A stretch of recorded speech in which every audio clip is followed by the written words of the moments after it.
Boa tarde. Então, as equipes da DEPRE, em parceria também com a equipe da Delegacia de Pedro II, recebeu informações que na manhã de hoje estaria entrando em Teresina um veículo de uma empresa vindo de São Paulo, cujo destino final passaria por Piripiri e o destino final seria Pedro II. E que nesse veículo viria sendo transportado drogas e armas de fogo. Então, diante disso, as equipes já de prontidão conseguiram identificar o ônibus no momento em que ele entrava em Teresina e na BR-343, próximo ao terminal de petróleo, foi feita a abordagem ao veículo e assim que abordamos o veículo, havia um indivíduo que já, naquele momento, ele já admitiu que estava com arma e com drogas. Ele é um indivíduo que ele vende passagens para a empresa, ele não possui vínculo com a empresa, mas ele é um vendedor autônomo que vende passagens para a empresa. Ele informou que possui box em São Paulo e em Pedro II. Mora lá em São Paulo, mas estaria vindo para a cidade de Pedro II com essas armas e essas drogas. E quando foi feita a abordagem, checagem na bolsa dele, foi constatado que ele estava com aproximadamente 700 pedras de crack e 2 armas de grosso calibre, né? Uma submetralhadora automática com silenciador e a outra também uma arma de fabricação caseira, mas assim, com a base de um fuzil R15. Então, armas de grosso calibre, que a gente acredita que estava indo para aquela região onde está tendo um conflito intenso entre facções. A gente acredita que essas armas estariam sendo levadas para lá para fomentar a disputa entre as facções, haja vista que o próprio indivíduo admitiu que era faccionado. A senhora se refere, então, a Piripiri?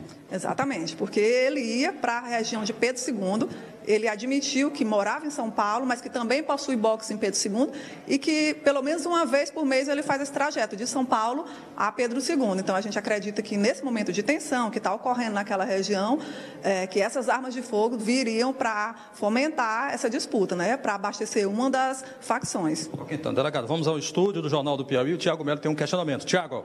Bartolomeu, me chamou a atenção essa situação dessas armas. São 2 metralhadoras e isso dispara em sequência e tem uma com silenciador. Que munições elas calçam aí, delegada aí? São armas artesanais aí com capacidade para quantas munições? Eu estou vendo carregadores aí alongados, né? E uma parece, pelo menos uma, de fabricação caseira. É isso mesmo? Já se sabe se essas armas de fato têm eficiência, delegada?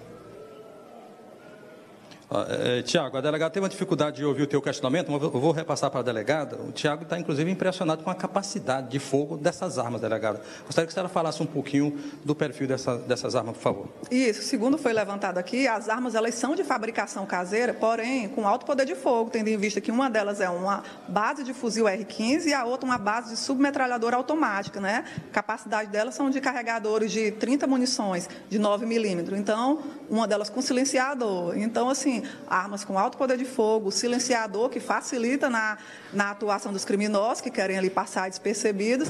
Então, realmente, é a arma que é utilizada por facções. Certo. Então, isso aí era um passageiro, no caso, que estava... Na verdade, ele não era um passageiro comum, ele é um vendedor autônomo que normalmente eles vêm ali no ônibus de carona, porque eles fazem aquela venda de passagem para a empresa também, de forma autônoma.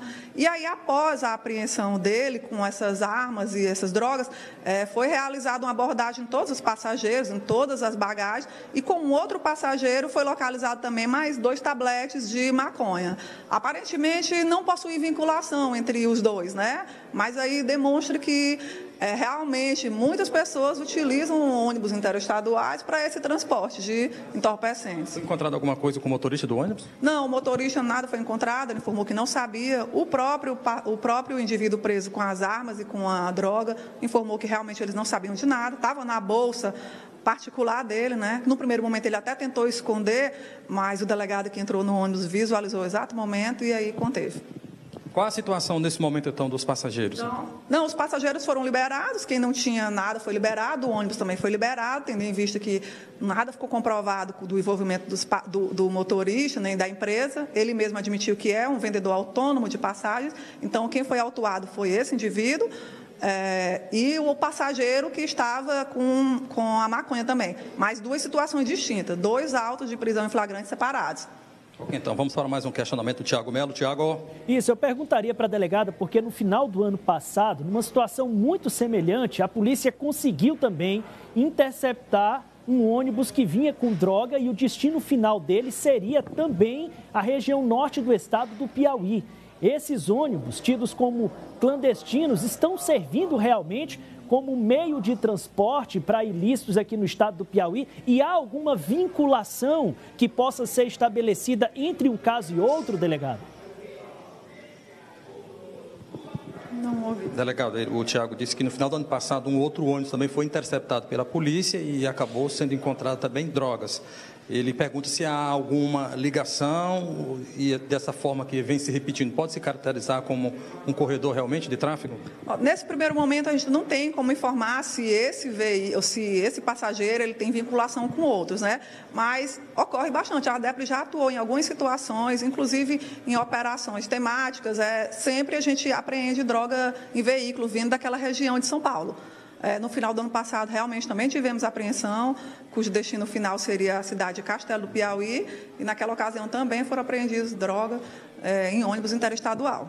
Delegada, foi uma denúncia anônima. Então, qual a importância desse tipo de denúncia, então, para elucidar, por exemplo, casos como esse de hoje? Isso, bom ser frisado isso, que as denúncias elas nos ajudam bastante, tendo em vista que a DEPRI é uma delegacia que ela tem que ir à caça, ela tem que procurar. Então, se nós tivermos aqui denúncias de populares, que as pessoas muitas vezes sabem, ali próximo da sua região que incomoda, a gente está aqui aberto a recebimento de denúncias, a gente garante o sigilo, assim, manda mensagem para o telefone 3216-5281, que é o nosso WhatsApp, vai ser mantido no sigilo e nos ajuda em ações como essa. Você imagina aí a apreensão dessa quantidade de drogas e dessas duas armas de alto poder de fogo que iriam abastecer uma região que já está cheia de conflitos. Isso, sim, com certeza evitou a morte de várias pessoas. Então, muito obrigado.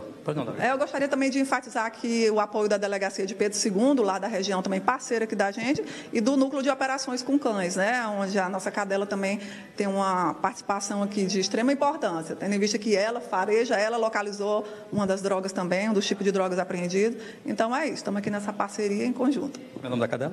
Catrina. A Catrina, então, teve um papel muito importante, viu, Tiago Melo? Tiago, no momento em que a polícia está centrando forças, né, no combate às facções na região norte, especialmente em Piripiri, tem esse acontecimento lamentável desta segunda-feira, mas felizmente a droga e as armas não chegaram ao destino final, foram interceptadas aqui pelo serviço da DEPRI, Delegacia de Repressão e Combate a Entorpecentes. Volto com você, Tiago Melo. Valeu, Bartolomeu. Muito obrigado. A delegada Alexandra também, a todos os policiais aí da DEPRI. Parabéns pelo trabalho. Você vê que tem uma equipe lá da Força Estadual de Segurança em Piripiri tentando conter essas ações de criminosos.